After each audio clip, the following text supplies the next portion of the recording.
Well,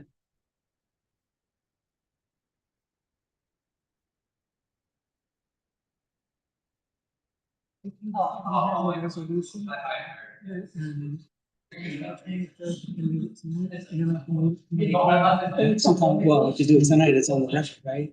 Yeah. Tomorrow. That's. It's up to you. I'm gonna change. What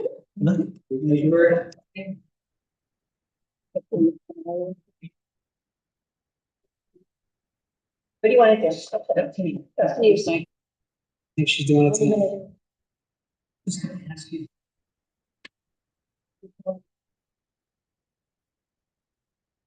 She's doing it tonight?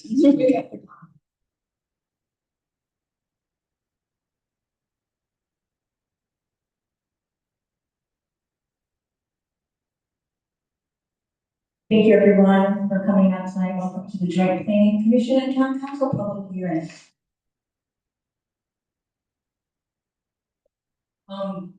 If you want to, sure.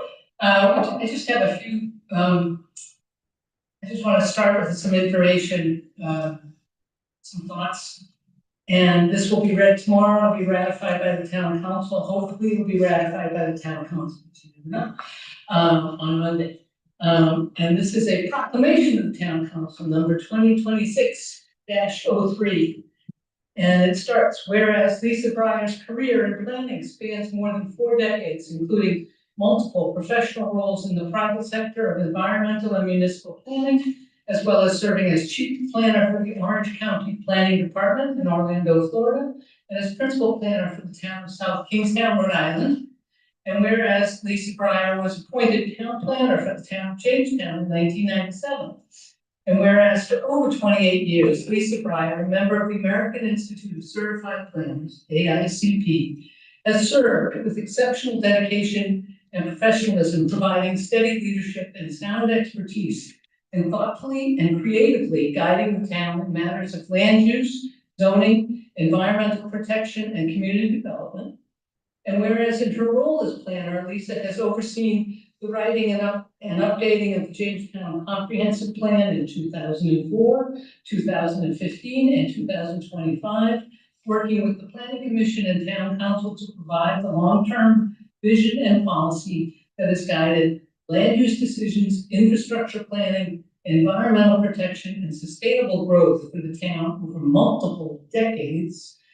And whereas Lisa Breyer has been a strong advocate for energy efficiency and renewable energy initiatives, such as enabling Jamestown's designation as a solarized community and promoting land use improvements, such as restoration of the Connecticut Battery and land use protections, including the town's purchase of land in the Watershed Protection District and of the development rights to the Neal and Dutra farms, among other efforts that advance the town's commitment to environmental responsibility. And whereas throughout her tenure with the town of Jamestown, Lisa Breyer has played a pivotal role in shaping policies and plans that balance growth with environmental stewardship, preserve the town's unique character, and promote sustainable and affordable development for current and future generations. Lisa's efforts have been both steadfast and innovative, as evident in the rewriting and reorganization of the Jamestown zoning ordinance and subdivision regulations, creation of the Affordable Housing Plan and the Affordable Housing Trust, the Groundwater Overlay District, Jamestown Village Development Special Development District, and the Jamestown Vision Pattern Book, among many other improvements. And whereas these efforts have resulted in the town of Jamestown and Lisa Breyer receiving past President's Award from the Rhode Island Chapter of Landscape Architects for the protection of the Connecticut Battery on Prospect Hill in 2000, the award for outstanding implementation for the High Groundwater Ordinance from the Rhode Island Chapter of the American Planning Association in 2012, and the Housing Innovation Award for the Rhode Island Housing Network in recognition of their innovative thinking and action to advance affordable housing in Jamestown, Rhode Island in 2017. And whereas Lisa Breyer will retire from her service as town planner for the town of Jamestown at the conclusion of January 2026, marking the culmination of a career distinguished by its devotion to public service and the town of Jamestown. And whereas Lisa Breyer's institutional knowledge, collaborative approach, An unwavering dedication to earn the respect of elected officials, staff, boards and commissions, regional partners, and residents of the town of Jamestown. Now therefore be it proclaimed that the town of Jamestown hereby recognizes and honors Lisa Pryor, AICP, for more than 28 years of outstanding service to the town, and expresses its sincere appreciation for her leadership, professionalism, and lasting contributions to the community. And be it further proclaimed, the town council of the town of Jamestown extends its deepest gratitude and best wishes to Lisa Pryor upon her retirement, and wishes her continued success, fulfillment, and happiness in the years ahead. This will be ratified, presented on the other, but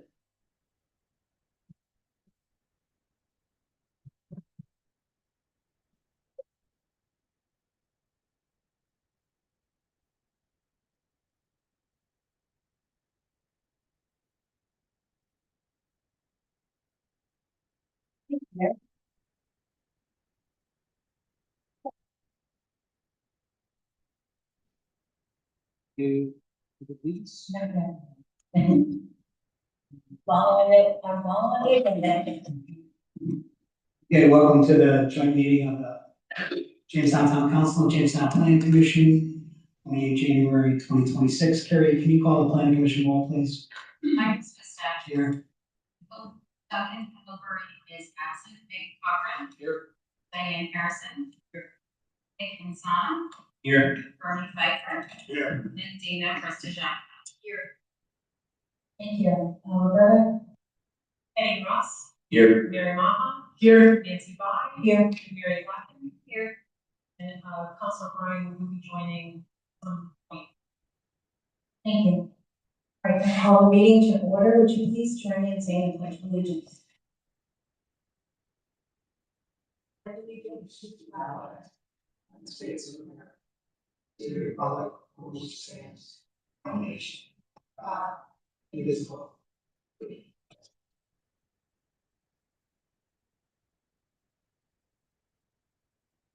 I will entertain a motion to be as the joint planning commission in the public hearing. So moved. Second. Okay, all in favor? Aye, thank you. And if you would mistakes, it's weird having two. Lisa, did you wanna? I'm not sure what you're gonna do. I have one percent. Okay. Want me to read the, Oh, and Lisa, before you start, Ashley wasn't with us last time. Could you introduce Ashley? Because I'm sure the councilors are not. May not be, Thank you. I'm actually speaker, Weston Sampson, and she's been our tried and true consultant throughout this process, along with her amazing staff. It's organized, on track, and so we're really fortunate to have Ashley with us. if memory serves, I think Ashley served as an intern for you, Lisa, about 125 years ago. anyway, That is true, a fabulous one, and she also grew up in Jamestown. I'm old, you're not so old. Mike, did you wanna? Lisa, you're gonna go through the presentation first? Oh, let's take it up here. We did. Sorry. I could make a motion, that we open the joint hearing, public hearing of the town council and the Jamestown Planning Commission. Discussion on the motion. All in favor, say aye. Aye. Thank you. We opened, yes.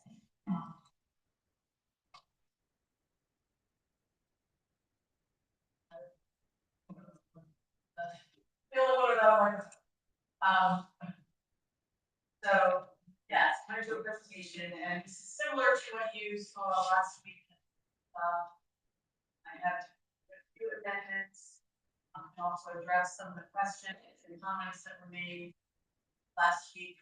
Really thoughtful and amazing that after 16, 17 months, especially, or maybe thought or an action that we had thought of. So I appreciate that.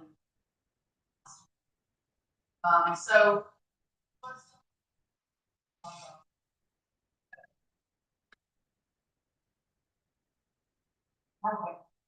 Okay.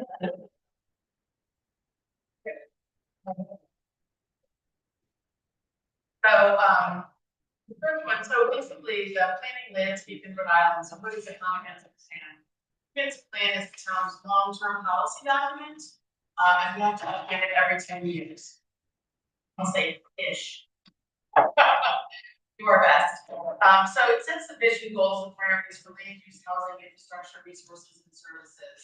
It guides the decision making, both from a town perspective as well as from a state perspective. So once we have a approved comprehensive plan at the local level, that is our vetting document. Once it's approved by the state, the guiding document that the state has to abide by as well, and we have to abide by state law as well. It reflects community values and local conditions formed by the public input and data. A lot of data, as you notice, to the comprehensive plan, so a lot of update is required. We do it every 10 years. And it provides the policy foundation for local regulations and future investments.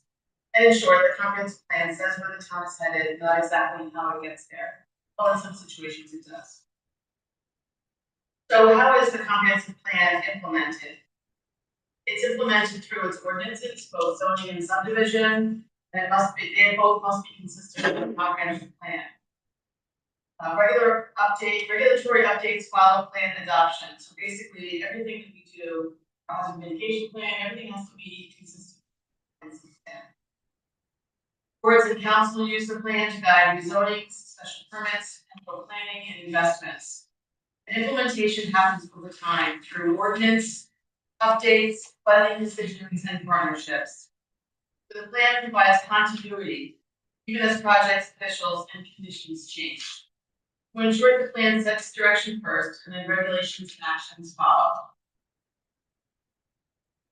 So I'm going to go through each element or section of the comprehensive plan. You might hear me say element sometimes, you might hear me say section, they're interchangeable. I apologize, that was confusing. So we'll start off with land use because that's the first one. Actually, the first section in your plan is the implementation section. We'll discuss that a little bit as well. So in terms of land use, it guides growth in a way that preserves Jamestown's character while supporting housing, environmental protection, and a resilient local economy. That's really our primary overriding goal for land use. And in this presentation, you'll see some things are underlined. Those are areas where not necessarily it's new, but there might be a shift. It might be new, or it might be a shift in the way that we've been thinking over the last 10 years. So I underlined it just to kind of point out that do we have more focus on it now, or it's new? We'll try to talk about those as we go along. So preserve and enhance Jamestown's rural and village character by directing growth through appropriate locations and avoiding development patterns that strain land, water, and infrastructure. So align land use decisions with environmental capacity. So there's a much greater emphasis, I think, in this plan over past plans, although we've always talked about our environmental capacity.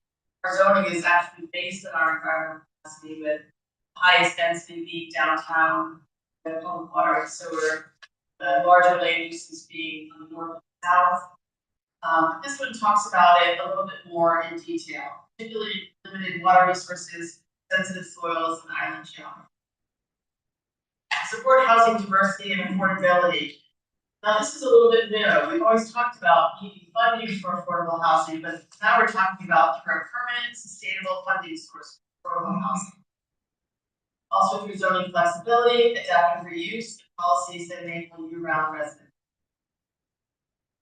Strengthen the commercial village by prioritizing mixed use, walkability, and connectivity while maintaining neighborhood compatibility. Promote predictable and consistent land use regulation, zoning and subdivision. Encourage reinvestment and reuse of existing buildings rather than building on new lots and land. Balance economic vitality with quality of life. I think it's kind of worded all throughout the document that there's a quality of life in Jamestown that's kind of unmatched and need economic vitality, but it's their quality of life as well. Businesses can't suffer. So as part of land use section, there's a future land use. This is an area where they want to shift or change a land use that's highlighted in the document itself. It doesn't happen very often. We have 4 instances in this plan, and I'll talk about those as later on. But it also, the future land use provides a long-term framework for land use patterns based on goals and island constraints. Distinguishes areas for growth, stability, and protection. It aligns future development. Supports consistency between the comp plan, zoning, and subdivision regulations, and it establishes the context for specific map changes. As like I said, we'll talk about the future land use map and any changes to that. The next section is natural resources. So the goal and policy direction. Safeguard drinking water resources. That's a big one. It's been highlighted quite strongly in this comprehensive plan. Ensuring development does not exceed the island's surface and groundwater capacity by strengthening long-term and innovative water assessment and management for both public and private supplies. There's a lot more discussion in this plan about how you can't just focus on the public water supply system. You have to worry about the rest of the island as well. We've always kind of talked about it, but this time it actually says we need a plan for capacity in the local south. Maintain and enhance biodiversity. First time we kind of mentioned limiting toxic pesticide and herbicide use. Very active group in town that's and pushing us in that direction, and it makes a lot of sense. Actively manage wildlife and invasive species to address public health, safety, and balance. And we used to talk about, all the endangered species and different things that are found here in Jamestown, and this time we actually discussed deers and coyotes in their own chapters because of the unique way that we have to live with them here in Jamestown. Strengthen land use controls and conservation strategies. Plan for climate change and natural hazards. We can hear that in almost every session that we talk about. And we also have a sustainability and resilience section as well. Then build community stewardship through education and partnership for all this land. Next element is cultural and historical resources. Right, the goal of protecting Jamestown historic assets while allowing thoughtful reinvestment and continued community. So we want to preserve significant historic and cultural resources, including buildings, landscapes, documents, and scenic views. Maintain Jamestown's rural and historic village character. A discussion there about how our history, our waterfront setting is all part of Jamestown's rural and historic village character.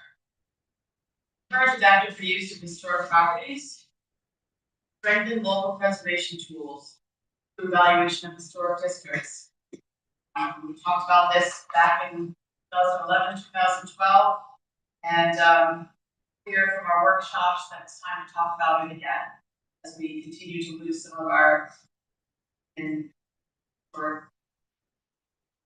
increase public awareness and engagement in historic preservation through education, outreach, and partnerships. Kind of goes hand in hand with historic districts. Balance preservation with flexibility, starting with protection strategies, as well as community goals. Next element is open space, agriculture, and recreation. A lot to that.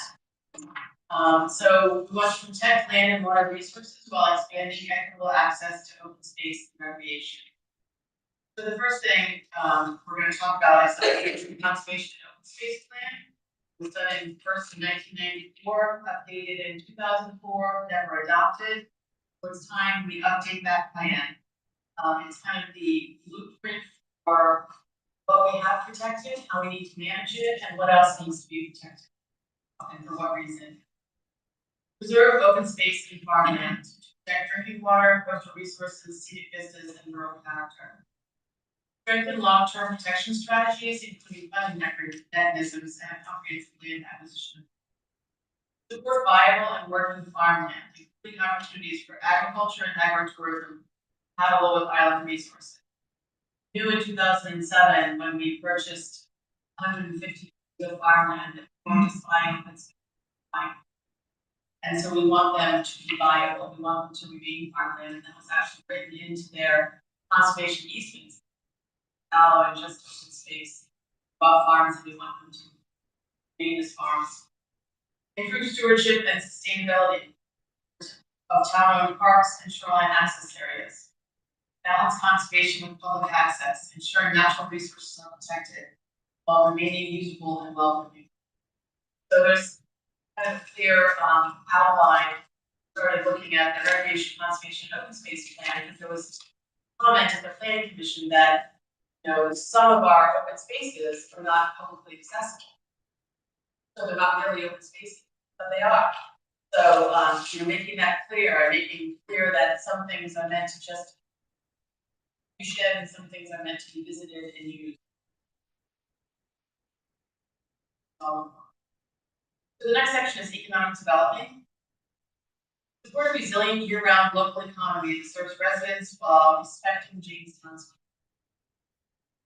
There was a bit of a shift in this comprehensive plan about really coming up with strategies to support our businesses year-round. I think after the closing of Baker's Pharmacy and our dry cleaner, be clear that and with chamber, if there's things that they need viable, then we should listen to that. So promote a diverse local economy and without an over-reliance on seasonal activity. Strengthen year-round economic activity, reduce off-season volatility. Reinforce the village and waterfront as focal point. Economic activity, tourism, and employment. Encourage reinvestment and adaptive reuse of existing buildings. Year-round housing for the local workforce. Very important. New lodging options. As we've lost all but one of our bed and breakfasts, and now our hotel and our timeshares, I think that people are interested in more lodging options than short-term rental. Look at that and look at our ordinances and see that safely. Balance economic growth with quality of life, ensuring development aligned with land use, infrastructure, and environmental living. Next section is public services and facilities. Provide high quality public services and facilities that are sustainable, affordable, and aligned with community. There's something done, isn't it? Ensure public facilities and services maintain cost effective and sustainable while fitting the scale and character of surrounding you. That comment just economy of scale of our residents, number of residents, and cost effectiveness is hard to maintain. Maintain reliable and high quality public services. Support long-term viability of the volunteer fire department and other critical emergency services. That is also much more highlighted in this conference. As we realize that, given that we're always going to volunteer fire departments, that comes with financial ramifications. Advance sustainability and efficiency through energy conservation, recycling, composting, and investment. Then plan proactively for future needs using data, funding strategies, and instrumental services and facilities.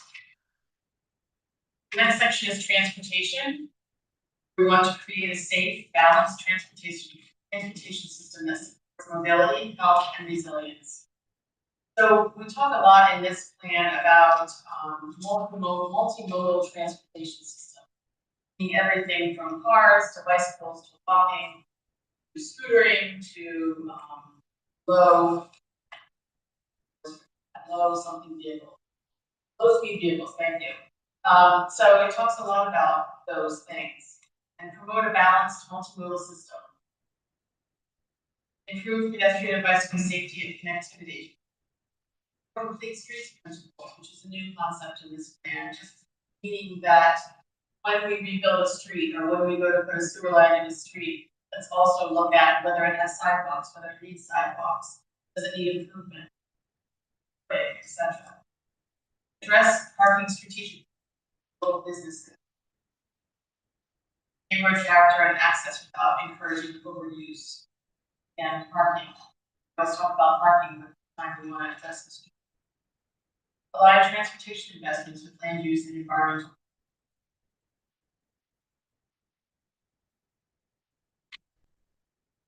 Next section is housing.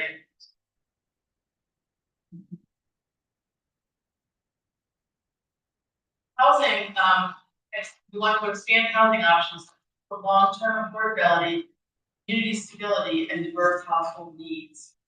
So this plan talks a lot about everything from workforce housing in place. So it really kind of runs the gamut. And not only do we want to meet our 10% affordable housing goal, it says we should strive to exceed it. And support housing that allows residents to age in place. Encourage a diversity of housing types. Already encouraged accessory dwelling units, allow multifamily complexes. Look in that direction so that we have a diversity of housing types for all of our residents. Prioritize housing in appropriate locations, align with infrastructure capacity services and neighborhood character. Promote small scale and context sensitive housing solutions rather than large or disruptive development. And establish a dedicated and consistent funding source to support affordable housing and work. That funding source is critical, as we've never, I would say, we've only built probably less than a handful of affordable units without our housing trust fund. It does get funding from the town every single year, but it's not guaranteed. It's subject to budget operations every year. We find something that's more sustainable. Next section is sustainability and resilience. We want to prepare Jamestown for climate, environmental, and economic change while protecting essential services. This is a new section. In the last comprehensive plan, the state basically said that we have to address sustainability and resilience in chapter, and so this time they said it has to be addressed separately. So you'll see the nod to it in just about every section, housing and services, but the section itself really kind of just brings it all together. Really planning for climate change and natural hazards, protecting critical infrastructure and essential services before, during, and after emergencies, strengthen resilience of vulnerable population. Promote sustainable practices in green infrastructure that reduce long-term costs and environmental impacts. Advance energy efficiency and renewable energy solutions. Town has been a leader in this regard, and we've kind of encouraged the town to come along with us. Integrate resilience into every decision making. Lighting land use, infrastructure, and capital. So I talked before about future land use, how that is something that needs to be carried through. Change our future land use at all, it has to be carried through to all of our ordinances, whether it's zoning, subdivision, or other. So to start off, the first map that you see is our existing future land use map. That was from 2014, 2015. We have very general categories, so it's not like zoning that has specific square footage per lot. So these are commercial limited, high density residential, low density residential, town or public facilities. So the more general categories have guidance within the comprehensive plan as to how what that really means. So first thing I'm going to talk about is probably the biggest change in land use. So in the 2024 community survey, the same questions were also asked in the 2010 survey. It was about, does Jamestown have enough commercial development to accommodate future needs? And then 61% agreed, and then 12% agreed. And quite a few were not sure.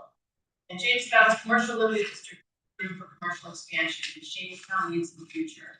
We asked them whether they agreed or disagreed, and almost half agreed, and about 18% disagreed, 34% not sure. And justifiably so. So the planning commission and myself, we started looking at the area around the library.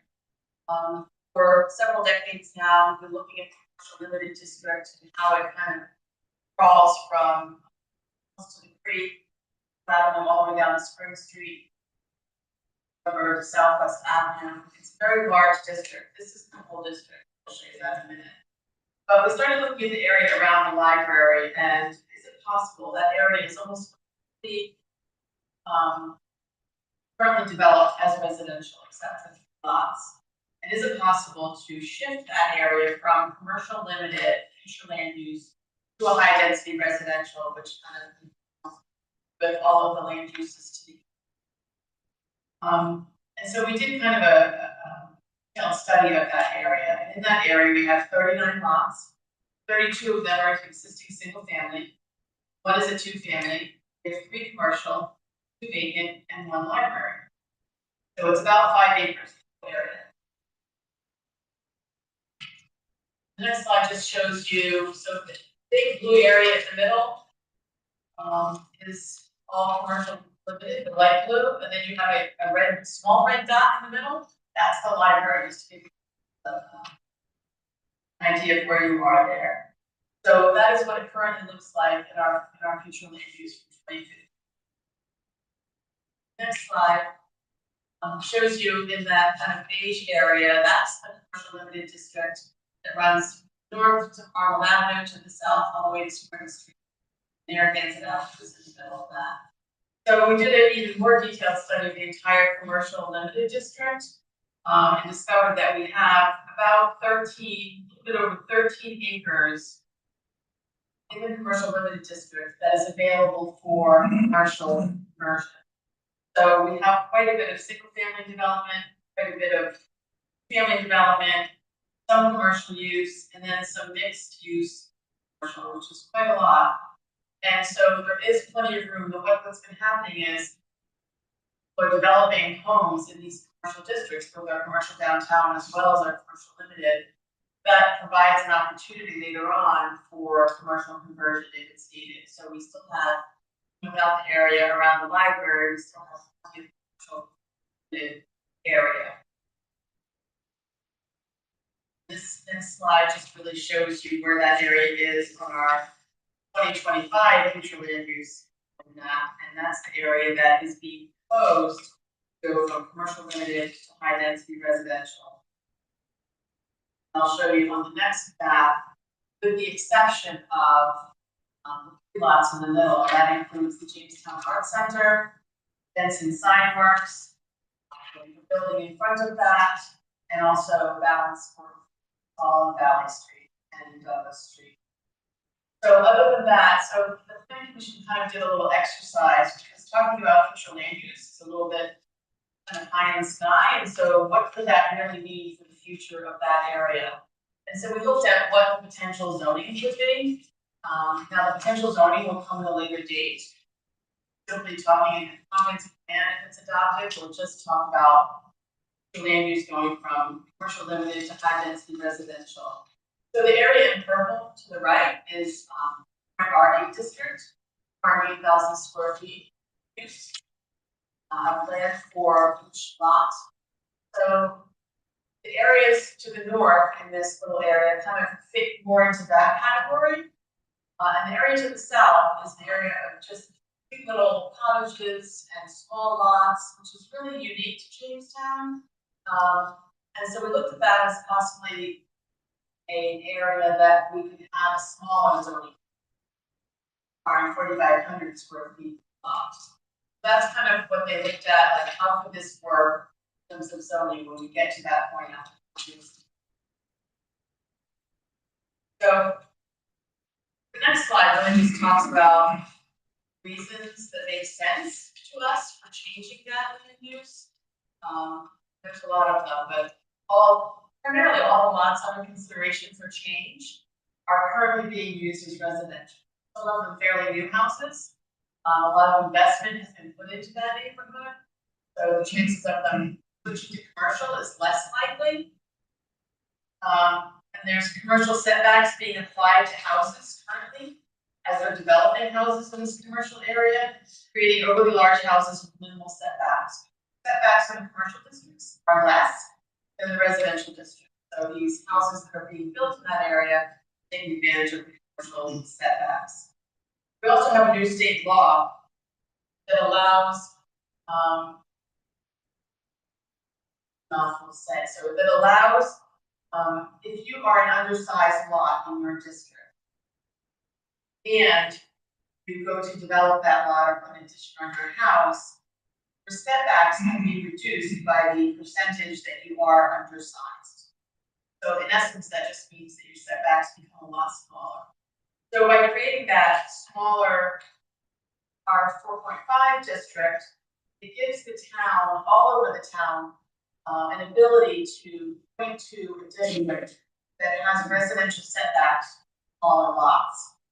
So what we recognize is that Jamestown developed a lot of old file plats. And these subdivisions were done so long ago without any consideration to environmental features, wetlands, soils, etc. And so we have a lot of 5,000 square foot lots, not a lot, but they're spread all over the island, not just in the downtown area. And so when somebody comes in with one of these undersized lots, let's say on the north end in a 2-acre zoning district, they're allowed to reduce their setbacks by. So it's really changing the character of a lot of neighborhoods by this new state law. And so having a district that's much smaller, that has residential setbacks instead of commercial setbacks, allows the town to be able to look to that and say that's the setbacks that follow rather than commercial setback. It also eliminates the risk of commercial businesses in the middle of an existing residential neighborhood in the future. This area around the library would still allow home-based businesses. The Planning Commission has talked about increasing that ability in that area because they're going from commercial to residential, or commercial rights they would normally have in residential district. Also in that area around the library, on-street parking is already an issue in this neighborhood. Lots of complaints about that. The streets are a bit narrow. So inviting a commercial business into that area would only increase that. And again, have a lot of area for conversion to commercial use in the remaining area. And lastly, the tax rate for commercial and residential. So it wouldn't change. The next slide tells you the other 3 areas that also are looking to change in the future land use map. And I'll tell you the reasons why when we get to them. So this is an area in downtown at the end of Elm Street, and it currently is a split lot. And that means that basically it has 2 different zoning districts, one on the north side, one on the south side. So we don't like, that's not good planning practice, and so when we realized that, it wasn't clear on the zoning map that which district this lot was in. So we'd like to make that high density residential. It's already developed as residential, so from split commercial downtown, commercial limited to high density residential. And the next one is this is Park Dock. It's called 2 Broad Street, and so it is off of the right of way right now. What people know as Park Dock is really just an extension of Broad Street. So the town back in 2017 purchased a half an acre from the owner. And so we added about a half an acre to 100 feet of shoreline to Park Dock recreational area. And so that now needs to change from low density residential to open space and recreation. And last one is this is an area here, it's off of Wake Lane, and then the street there going up left of that red line is Mercy Wake Lane. It was discovered through a subdivision that just happened this year, merging 2 lots together, that this area really should be zoned R40. That's what it shows up as if you click on any one of those lots. But for some reason, it never showed up as R40 in our zoning or in our future land use as moderate density. So that will be changed just to as a kind of matter of And then the little area off to the left was Bridger Farm, allowed to develop, and so they actually merged with the little lot where the green all out is. That is now one lot, so that can also be added to other density. Yeah, this is the area around the library. That's the 4 areas that we are changing in our future land use. So last week we had a planning commission and the town council, and like I said, there was some great conversation about issues, and so I went and looked at issues that they had talked about, and I provided the council and the planning commission with relevant citations from this plan. I want to show them on the screen, but if we need to, we have them and we can pull them up. So the first area is Dutch and Gould Island. There was a question about making them recreationally accessible to the public. That was the gist of it. Councilor Ross, was that you? Yes. That the gist of it is that, you know, we need to think about recreational conservation use of it. Sure. I believe so. I think it was Councilor O'Brien. Oh, that's all right. Okay, thank you. So I went through and found a lot of verbiage and language that's already in the comprehensive plan. So that is what this is showing you. It has a section on Dutch and Gould Islands. It talks about there being restricted open space and relatively unspoiled shoreline. Both Dutch Island and Gould Island over the years have been not necessarily permitted by DEM to be publicly accessible. Do visit them, but they're not. It's not technically publicly accessible because there's really no facilities there. So we did have already the economic development section. We had an action that said continue the work of the Jamestown Restoration Advisory Board to coordinate with the Army Corps of Engineers and the RIDEM on the cleanup and future use of the island. So then, next slide. We talk about in the conservation section about its conserved open space, no limited public access. It talks about both Dutch and Gould Islands. And it talks about the Bay Island Park System. So the Bay Island Park System is a concept that the state came up with many, many years ago of taking all of our islands in the middle of Narragansett Bay and making a park system out of them. It hasn't really gone very far, and so in this process of cleaning up Gould Island, I think it's kind of reinvigorated the town to reinvigorate environmental management to really start thinking about that master planning process again. And so in 2024, the Rhode Island Department of Environmental Management committed to completing a master plan for the island, for Gould Island, focused on its future use. So go to the next slide. Again, there's that existing current related action that I already showed you. And then there's also some goals and policy, a goal and a policy in the open space, agriculture, and recreation element that kind of would allude itself to maybe another action for this. So the goal, one of the goals is to provide all residents and visitors with safe, inclusive, and accessible passive and active recreational opportunities, including enhanced shoreline and boating opportunities. And then there's a policy to ensure long-term protection of publicly owned open spaces through active management and public access planning. So based on that goal and policy language in the open space, agriculture, and recreation element, you may want to consider a new action related to recreational use of Dutch Island. And I don't want to ignore, so if we go to the next slide, there was a lot of conversation around that topic about should there be future recreation use of Gould Island? Should it just be conservation? So I'm presenting the potential revised action as well as potential new action for your consideration. I think both will be consistent with the existing policy and goal that I had noted before. So continue to work with the Jamestown Restoration Advisory Board to coordinate with the Army Corps of Engineers and the RIDEM on the cleanup and future use, including conservation and recreation use of the island. And then a potential new action, should you so choose, is related to town advocacy in working with RIDEM on the master plan for the Bay Island Park System to promote the best conservation and recreational uses for Dutch and Blue Island. Both of those islands are within the town of Jamestown.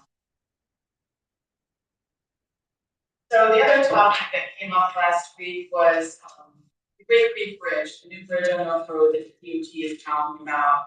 And so I looked through what is already written in our 2025 plan, draft plan, and this is, I'll show you a bit of what we saw. So there's a lot of conversation about how ecologically sensitive it is.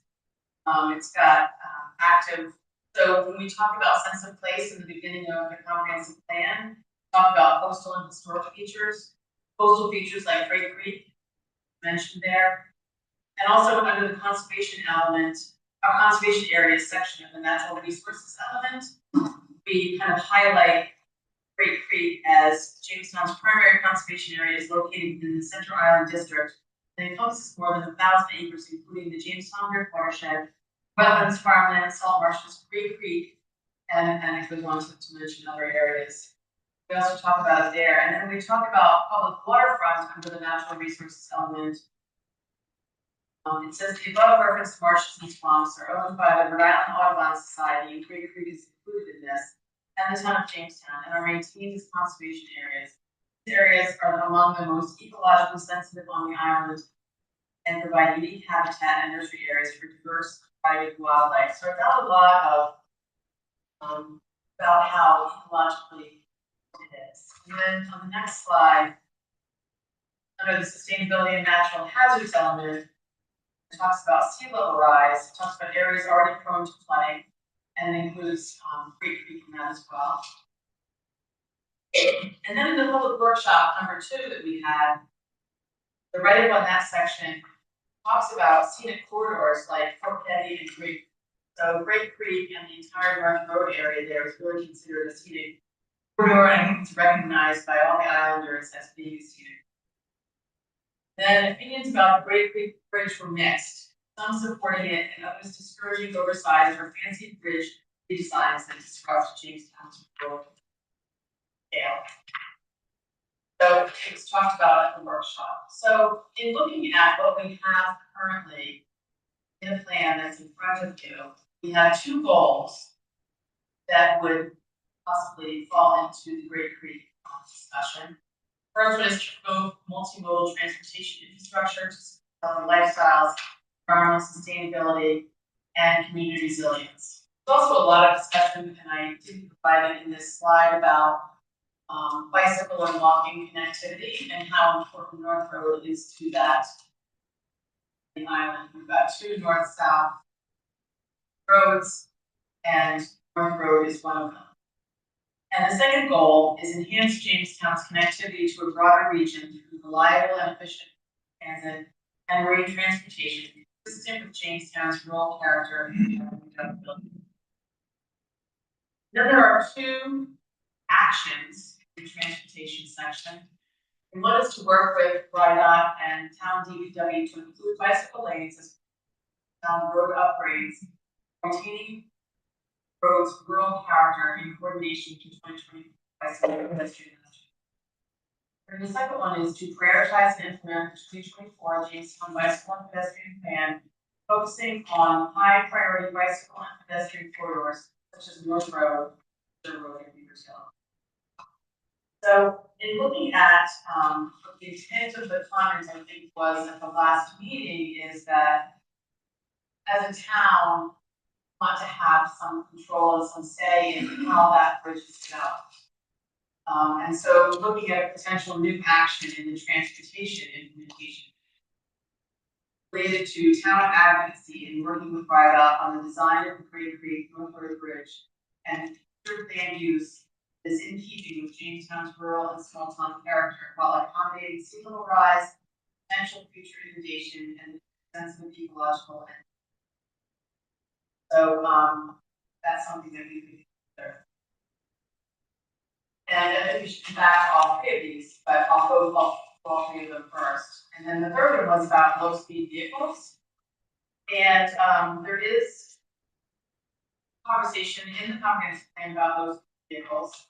And the first citation that I bring to you is from the community survey. They say that there's no clear consensus on allowing low-speed vehicles such as golf carts and electric cars on town roadways, with 40% supporting legalization and 46% opposed.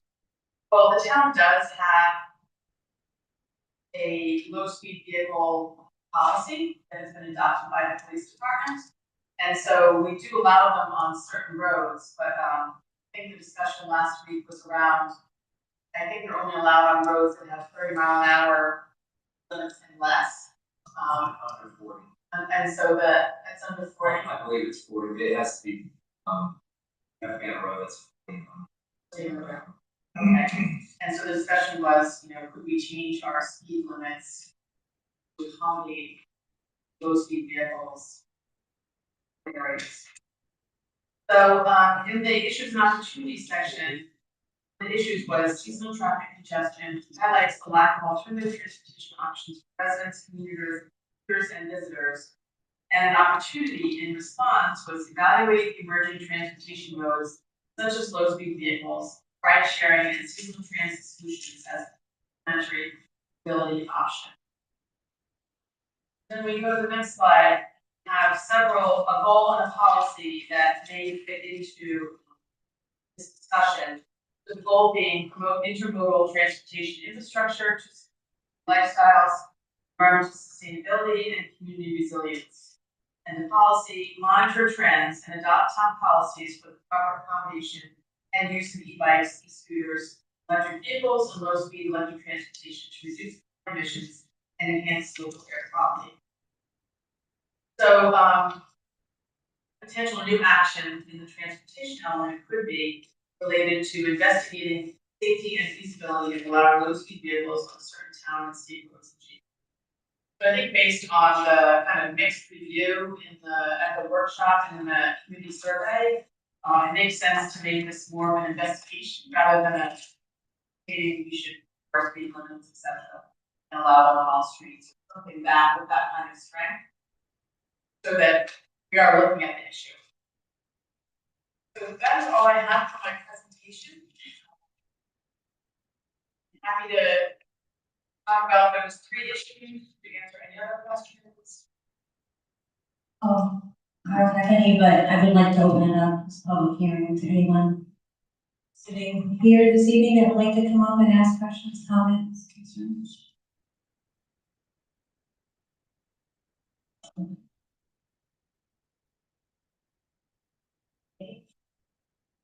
I'll just make comment one. I think the suggestions are being very thoughtful and very responsive to at least my commentary last meeting, so very much and I'm pulling all of the public does not have the relevant citations, but I can tell there was a great deal of thought that went into things, and so thank you for that. Given that I was kind of the source of most of these, I'll just quickly note. I think considering the revised action around ruled in Dutch, I think that's perfectly written. I have no, I don't know if others feel the same way, but that was my take. Same is true for the Great Creek Street Bridge. I thought that was like very balanced. The last one around low speed vehicles, I have no issue with it being more investigative. I think my comments would be one, we already, I think, have a policy to your point, Lisa, around low speed vehicles. Like they're allowed on, I think, on any street in Jamestown that allowed, that the state allows it to be on, meaning roads that are under 40 miles an hour. The purpose of my comment around working with the state, because it's really the state roads that restrict more access to low speed vehicles on the islands, on the island. It's Beaver Tail Road, which is 20 miles an hour, East Shore Road, which part of it is 40 miles an hour, and North Road, which is you're in the village basically, which I live in the village, so I'm probably fine. But it's really the broader communities beyond that is where I was going, but I understand that there wasn't clear consensus on that, so if the public really wants it, then I think they can, ask and advocate for it, and we probably have to empower Chief Campbell to take that action up with Rhode Island DOT to have the speed limits on those roads, because it's not within our drive. So that's all I have. I think they're very good suggestions. According to, this, it's about to be believed as much as nothing, but according to this, it says 35 miles per hour, which is why they wouldn't be allowed. to start the On those, Yeah. 35, yeah. So that, and stuff, and I'm not entirely sure if they're like on town roads or really. Even though they're under that, and on each town has to make that decision. But anyway, but I think the way that you wrote it is terrific. I would, I agree totally with Eddie about how these revisions, these small revisions are terrific. And I think also the more I look at this, I'm just amazed at putting it together and the thoroughness with which put together, and that's you, Lisa, and also, and Ashley, and the planning commission, and just the amount of work that it takes sometimes just to read through and then say, I want to get rid of that, or I want to change that and stuff, and I think it's just it's a very good plan, I think, for this town, and we look forward to its implementation. President, I have a question. Lisa, did you, on these proposed changes, seems people are in agreement that they be beneficial. Are they considered substantive? What is your question? The question is, can these changes be incorporated this evening? Yeah. Without sending it back to?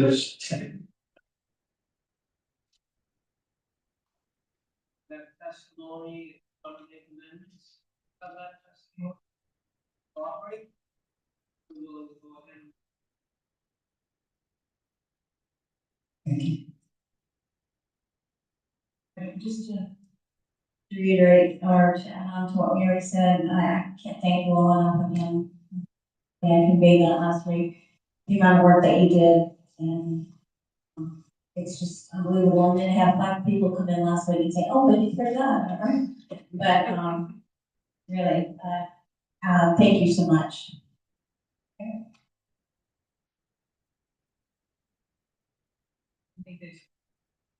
I think there's much more to say. As Byron said, we covered everything we talked about last week and added it in and it out. Is it Eddie, excuse me, Eric never joined us, is that correct? I didn't. Yep, Oh, is he here? Eric? I am here. I wanted to give him an opportunity to say something. Thanks, Nancy. I am voice only, so I'm limited what I can hear. But I do appreciate the updates and Lisa for taking the time to go into some of the areas that we talked about last week, particularly the bridge situation, as well as bike and walking paths. So really appreciate you guys looking at that, and I'm happy to help push that through to add it tonight, the things that we talked about. But if we need to take time to make it official, that's fine. I also want to say, given the weather, I expected it would be all of us and nobody else here, and I just want to thank you for coming. I mean, it's, we don't often have many people, an interesting person, the town administrators in the audience.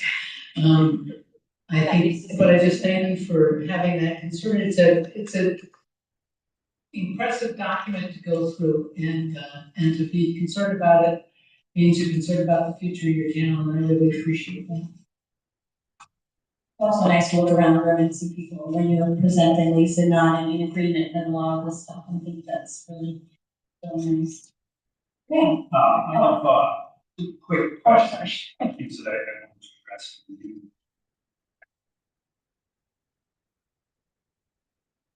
Great Creek.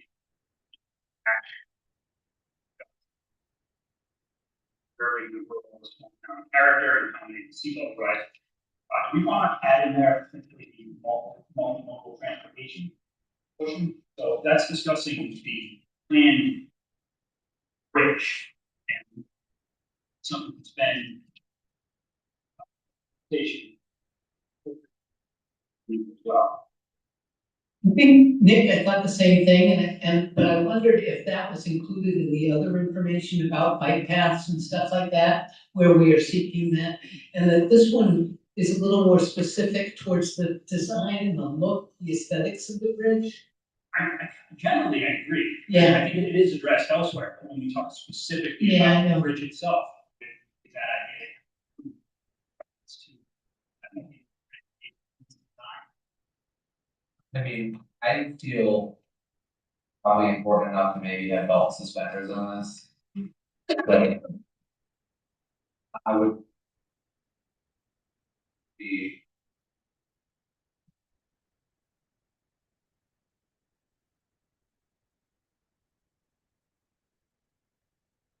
You want to address bicycle and pedestrian or just use that word multimodal? Say bicycle and pedestrian or multimodal starts to make you think. yeah, I like, what I want is I want there to be the ability for people to walk and bike. I think if it's multimodal, probably already considering, these other modes already involved in that, but I do think the primary concern is riding a bike. Providing that connectivity to the village and And that's probably what Eric Ryan was trying to say to the. I know that he had a lot of energy around that, so. Right. That makes sense. Yeah. The only other thing I had. For. This is in. Public access.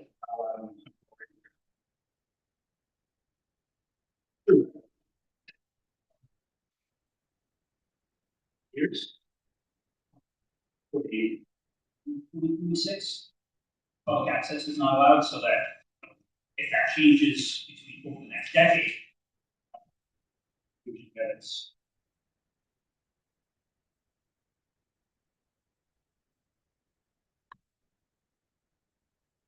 Lisa and I were just saying that there's a general understanding with the plan that it's, everything that's in it is from at this point in time. So it's at the writing of this plan, these are the existing conditions.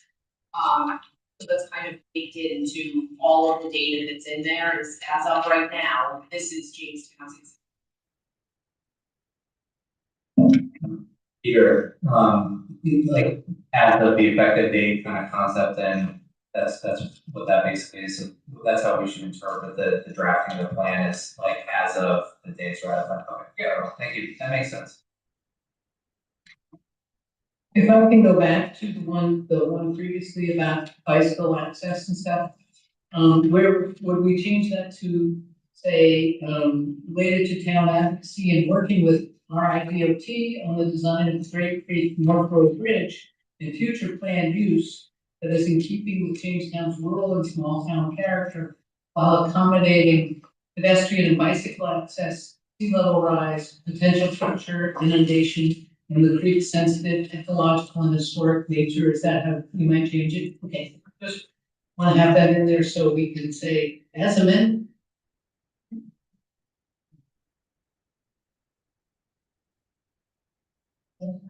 Is that okay, Peter? Thanks. Okay.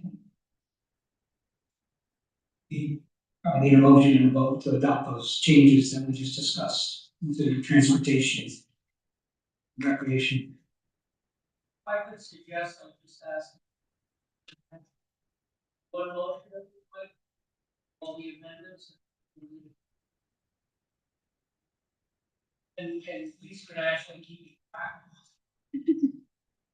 Would that be both of us separate? No, well, each body must. Each body was for that, Yeah. okay. Well, planning again should vote first. Because they should vote on the amendments, then they should vote on the plans. Then make a recommendation. And the council.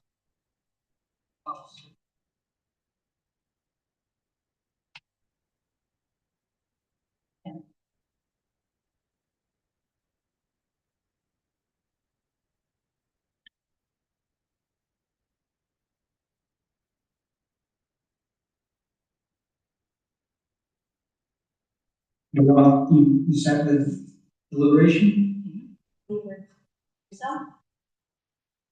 do a double check for the audience before we go and wrap this up. There's nobody with a public comment? I don't see anybody, oh, wait a minute, she's raising her hand. No, she just got an itch. She said, I think we're good. Okay, for planning commission then, I think, I feel more comfortable just doing this in two pieces, because ultimately there's a resolution that, that I'm gonna read to you, and that you need to agree to. So first, make a motion that we, agree to adopt the comprehensive community plan as proposed with the, amendments that have been agreed to, notably to the recreation and open space and transportation sections. Based on the testimony and the evidence that was introduced during the course of the hearing, and forward that to the town council. So that's my first motion. So is there a second? Second. Discussion? All in favor? Aye. Aye. Next, then, to propose the following resolution of the planning commission. Is the adoption of the 2025 Jamestown Comprehensive Community Plan, 2026-01.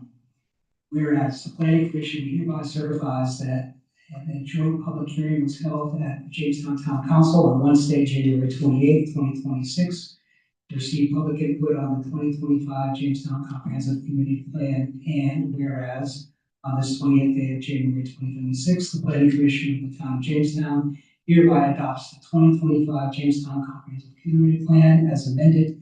The town of Jamestown as a guide for future policy and community development.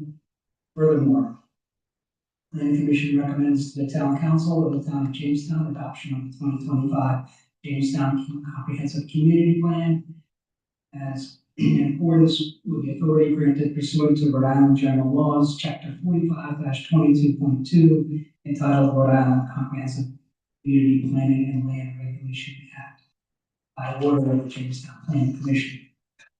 Do I need a second to adopt that resolution? Second. And carry a roll call vote, please.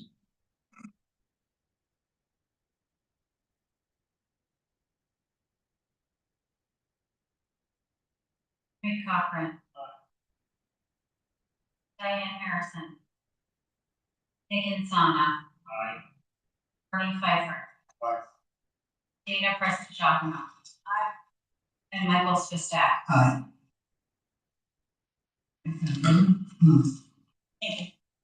All right. Now I'll read the resolution of the town council. This is the adoption of the 2025 Jamestown Community Comprehensive Community Plan. Whereas the town council hereby certifies that a joint public hearing was held with the Jamestown Planning Commission on Wednesday, January 28, 2026, to receive public input on the 2025 Jamestown Comprehensive Community Plan. And whereas the Jamestown Planning Commission has approved the 2025 Jamestown Comprehensive Community Plan and has recommended to the town council the adoption of the plan as ordinance. Therefore, on this 28th day of January 2026, the town council of the town of Jamestown hereby adopts as ordinance the 2025 Jamestown Comprehensive Community Plan as amended for the town of Jamestown as a guide for future policy and community development. Furthermore, the town administrator shall forward the 2025 Jamestown Comprehensive Community Plan to the state of Rhode Island for review and approval pursuant to the Rhode Island General Laws, Chapter 45-22.2, entitled Rhode Island Comprehensive Planning and Land Regulation Act, by order of the Jamestown Town Council. I'll entertain a motion. So moved. Second. We have a motion and a second. All in favor? Aye.